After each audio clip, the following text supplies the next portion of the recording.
Pharma warrior চ্যানেলে তোমাদের সকলকে স্বাগত জানাই। আজ আমরা আলোচনা করব WBHRB আন্ডারে যে 6টা ফার্মাসিস্টের জন্য সিট অ্যালোকেট হয়েছে সেটা কোন পোস্টের এগেনস্টে হয়েছে, কোথায় বা তাদেরকে যেতে হবে, কি কি ডকুমেন্টস লাগবে, কতদিনের মধ্যে তাদের রিপোর্ট করতে হবে, সব কিছু কথা বলবো কিন্তু এই ভিডিওটার মাধ্যমে। তো চলো শুরু করি আজকের ভিডিও।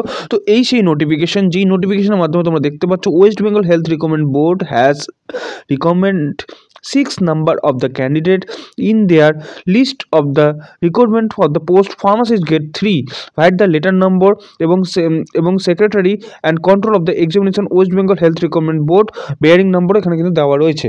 তো তোমাদের এখান থেকে হয়তো অনেকেরই মনে হবে যে এটা 2023 সালে যে 6টা পোস্টটা বেরিয়েছিল সেটারই কি, চলো সেটা কোশ্চেনের অ্যান্সার অবশ্যই দেবো। তার আগে দেখিয়ে দিই কারা এখানে সিলেকশন হয়েছে। তো এখানে তোমরা দেখতে পাচ্ছ শোভন মাইতি থেকে শুরু করে সৈকত বার পর্যন্ত নাম রয়েছে 6 জনের। তো এই 6 জনের লিস্টটা তোমরা ঠিক কোথায় দেখতে পাবে বা এই নোটিফিকেশনটা কোথায় দেখতে পাবে তার জন্য কিন্তু তোমাকে চলে আসতে হবে government of the West Bengal official ওয়েবসাইটে, যার মাধ্যমে আমরা সমস্ত নোটিফিকেশন ডিটেলসগুলো পেয়ে থাকি। তো এখান থেকে গভর্নমেন্ট যে অর্ডারটা রয়েছে সেই গভর্নমেন্ট অর্ডারে চলে যাবে। তাহলে আজকের যে নোটিফিকেশন নিয়ে আমরা কথা বলছি সেই নোটিফিকেশনের ব্যাপারে তোমরা এখানে দেখতে পাবে requirement in the post of the pharmacist grade 3। এখান থেকে সেই নোটিফিকেশনটা তোমরা ডাউনলোড করতে পারবে এবং এখান থেকেই সমস্ত নোটিফিকেশন ডিটেলসটা তোমরা এখান থেকে পড়তে পারো, যেখানে আমি তোমাদের দেখিয়েছিলাম। তো এখানে তোমাকে দেখালাম যে 6 নাম্বার অফ দ্য ক্যান্ডিডেটকে ডাকা হয়েছে এবং 6 নাম্বার অফ দ্য ক্যান্ডিডেটকে কী করতে হচ্ছে, অ্যাপিয়ার করতে হবে, যেখানে অ্যানেক্সার 1 এ দেওয়া রয়েছে, যেখান থেকে দেখালাম যে 6টা ফার্মাসিস্টকে ডাকা হয়েছে। এখানে লেখা রয়েছে টেম্পোরারি কন্ট্রাকচুয়াল বেসিস, বাট এটা টেম্পোরারি নয়, এটা পার্মানেন্টারি পোস্ট। তো এখানে লেখা রয়েছে যে এদের যে পেমেন্টটা হবে সেটা পেমেন্টটা কীভাবে দেওয়া হবে এবং তার পুরো ডিটেলস দেওয়া রয়েছে, যেখানে 29,000 টাকা পর্যন্ত স্যালারি রয়েছে। এবং এখানে এটাও বলা রয়েছে এখানে জয়েন করার জন্য যেটা দরকার পড়বে সেটা হচ্ছে পুলিশ ভেরিফিকেশন। সেই পুলিশ ভেরিফিকেশনটা কিন্তু 30 দিনের মধ্যে তোমাদের কন্ট্যাক্ট করতে হবে, মানে 30 দিনের মধ্যে তোমাকে কমপ্লিট করতে হবে এবং সঙ্গে তোমাকে হেলথ চেক আপও করাতে হবে। মেডিকেল এক্সামিনেশন যেটাকে বলা হয়, সেই মেডিকেল এক্সামিনেশন কিন্তু 15 দিনের মধ্যে তোমাকে জয়েনিং করে নেওয়ার পর 15 দিনের মধ্যে সেটা করতে হবে।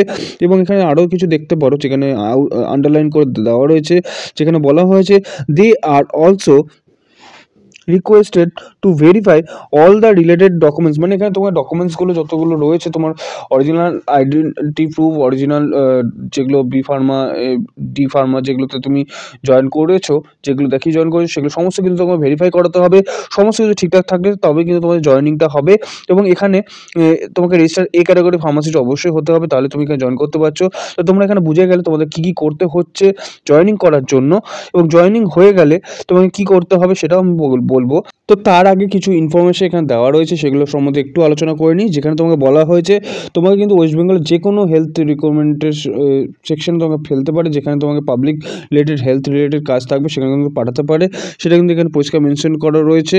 এবং এখানে এটাও বলা রয়েছে যে তোমাকে কিন্তু 21 ডেজের মধ্যে কিন্তু তাদেরকে জয়েনিং করে দেখাতে হবে। এখানে 21 ডেজটা মেনশন করে দেওয়া হয়েছে, যবে এই নোটিশটা বেরিয়েছে তার 21 ডেজের মধ্যে। তো তোমরা এখানে জয়েনিংয়ের জন্য যে অ্যাপয়েন্টমেন্ট লেটার হয়, সেই অ্যাপয়েন্টমেন্ট লেটারটা যদি ডাউনলোড করতে চাও তাহলে কিন্তু তোমাকে চলে যেতে হবে chief medical officer of the health of the respective district to the principal এবং medical superintendent cum vice principal of the medical college and hospital teaching hospital or to the superintendent of the decentralised hospital. মানে তুমি যে ডিস্ট্রিক্টে join করছো সেখানকার সিএমওইচের সঙ্গে কথা বলতে হবে তোমার এই অ্যাপয়েন্টমেন্ট লেটারের ব্যাপারে। তো তোমাদের কোথায় পোস্টিং হয়েছে, কী ব্যাপার, সেগুলো তোমাদের দেখাবো। তো এখানে তোমরা দেখতে পাচ্ছ the list of the pharmacist have the joint should be sent provisionally to the undersigned as well the assigned director of the health service admin West Bengal। এখানে লেখা রয়েছে adhs.adm@gmail.com। মানে তোমরা জয়েনিং করে নেওয়ার পর তোমাদের ওখান থেকে একটা স্ট্যাম্প সই করিয়ে তোমাদের যে জয়েনিং করে গেছো সেটা কিন্তু একটা লেটার এখানে দেখতে পাবে, তোমাকে দেখাবো। সেটা কিন্তু তোমাকে অ্যাডমিনে কিন্তু পাঠাতে হবে জয়েনিং করে নেওয়ার পর। তো তোমরা এখান থেকে এটাও ক্লিয়ার হয়ে গেলে তো জয়েনিং করে নেওয়ার পর তোমাদের কী কাজটা থাকবে। তো এখান থেকে তোমাকে আরও কিছু বলা হয়েছে, যেমন তোমাকে জয়েনিং করার জন্য টিএডিএ কিন্তু গভর্নমেন্টের তরফ থেকে প্রোভাইড করা হবে না। তো এবার আমি তোমাদের দেখিয়ে দেবো নাম অনুযায়ী তোমাদের কোথায় পোস্টিং পড়েছে এবং কোন হেলথ সেন্টারে তোমাদের পোস্টিং পড়েছে সব কিছু কিন্তু ক্লিয়ার করে দেবো। তো তোমরা এখান থেকে দেখতে পারো যেখানে নাম রয়েছে, নামের সঙ্গে সঙ্গে এখানে টোটাল 6টা নাম রয়েছে এবং 6টা নামের পাশে এখানে তাদের বাবার নাম এবং সঙ্গে তোমাদের পুরো অ্যাড্রেসটা কিন্তু এখানে পুরো মেনশন করে দেওয়া রয়েছে, যাতে তোমাদের কোনোভাবে কনফিউশন না হয় এটা কার নাম বা তোমার নাম আদৌ আছে কিনা সেটা তুমি বুঝতে যেতে একটু কনফিউশন নয়।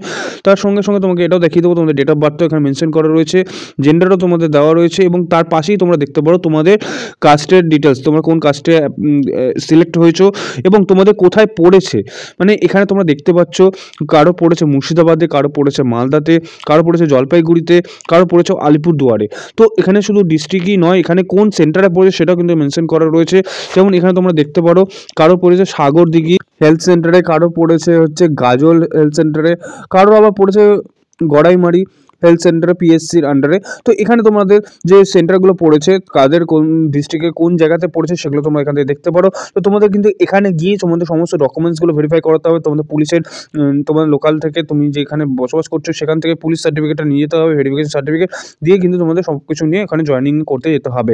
তো এই সেই লিস্ট যেখানে তোমাকে জয়েনিং করার পর সাইন করে নিয়ে অ্যাডমিনকে কিন্তু মেল করে দেখাতে হবে যে তোমরা জয়েন করে গেছো।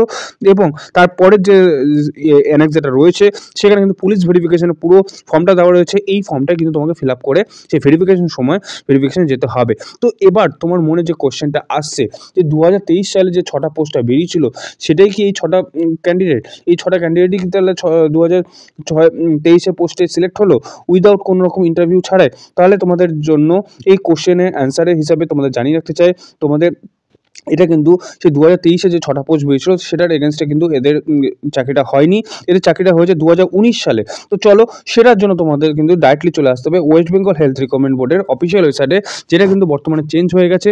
তো কি হয়েছে, www.hrb.wb.government.in এখন থেকে এই ওয়েবসাইটে কিন্তু তুমি হেলথ রিকমেন্ডের সমস্ত নোটিফিকেশন জানতে পারবে। সেখান থেকে তোমাকে চলে আসতে হবে রেজাল্ট সেকশনে, এবং সেই রেজাল্ট সেকশনে আসার পরেই তুমি পরপর দুটো নোটিশ দেখতে পাবে, যেখানে রয়েছে একটা এসসির ক্যাটাগরির মধ্যে সিলেকশন এবং আরেকটি রয়েছে কিন্তু আনরিজার্ভ ক্যাটাগরির মধ্যে। তো ফার্স্টে তোমাকে এখানে দেখিয়ে দিই অ্যাডভার্টাইজমেন্ট নাম্বার এখানে দেওয়া রয়েছে, যেটা কিন্তু 2019 সালে বেরিয়েছিল, যেটা ফার্মাসিস্ট গ্রেড 3 পোস্ট, এবং সেখানে ডেটও কিন্তু মেনশন করা রয়েছে। তো সেখানে যে যারা ওয়েটিং লিস্ট ছিল তাদের ওয়েটিং লিস্ট থেকে তোলা হয়েছে, এবং তাদের মধ্যে সৈকত বার রয়েছে এসসি ক্যাটাগরির আন্ডারে এবং আনরিজার্ভ ক্যাটাগরির আন্ডারে, টোটাল 5 জনকে কিন্তু সিলেক্ট করা হয়েছে। তো এই 6টা সিট যেটা ভ্যাকেন্ট থেকে গেছিলো সেই ভ্যাকেন্ট সিটকে আবার ফিল আপ করার জন্য ওয়েটিং লিস্ট থেকে টানা হয়েছে, এবং তাদেরই কিন্তু এই লিস্ট। তো চলো এবার আনরিজার্ভ ক্যাটাগরিটা তোমাকে দেখিয়ে দিই একবার।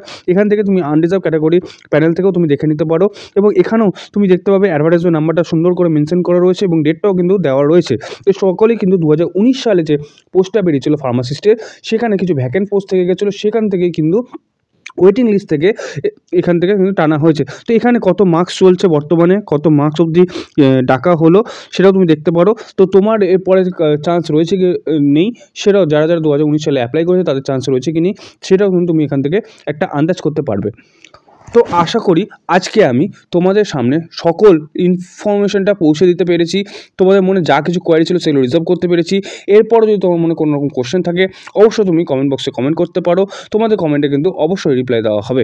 তাহলে এইভাবেই যদি তুমি ফার্মার রিগার্ডিং সমস্ত রকম আপডেটগুলো, farmer regarding notification update, farmer regarding job update, farmer regarding সব রকম আপডেট খুঁটিনাটিভাবে জানতে গেলে অবশ্যই কিন্তু ফার্মার চ্যানেলটাকে সাবস্ক্রাইব করে রাখতে হবে।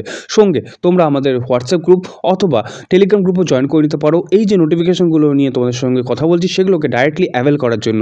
তো যাদের টেলিগ্রাম রয়েছে তাদের টেলিগ্রাম গ্রুপে জয়েন করতে পারো, আর যাদের টেলিগ্রাম নেই তাদের জন্য কিন্তু হোয়াটসঅ্যাপ গ্রুপও রয়েছে, সেই হোয়াটসঅ্যাপ গ্রুপও জয়েন করে নিতে পারো, যার লিঙ্ক তোমরা ডিসক্রিপশন বক্সে পেয়ে যাবে। তো আজকের মতো এতটুকুটাই, দেখা হচ্ছে তাহলে আরেকটি নতুন ভিডিওতে। ততক্ষণ পর্যন্ত keep updates always all time with farmers. ফার্মারের সঙ্গে বজায় থাকার জন্য অসংখ্য ধন্যবাদ।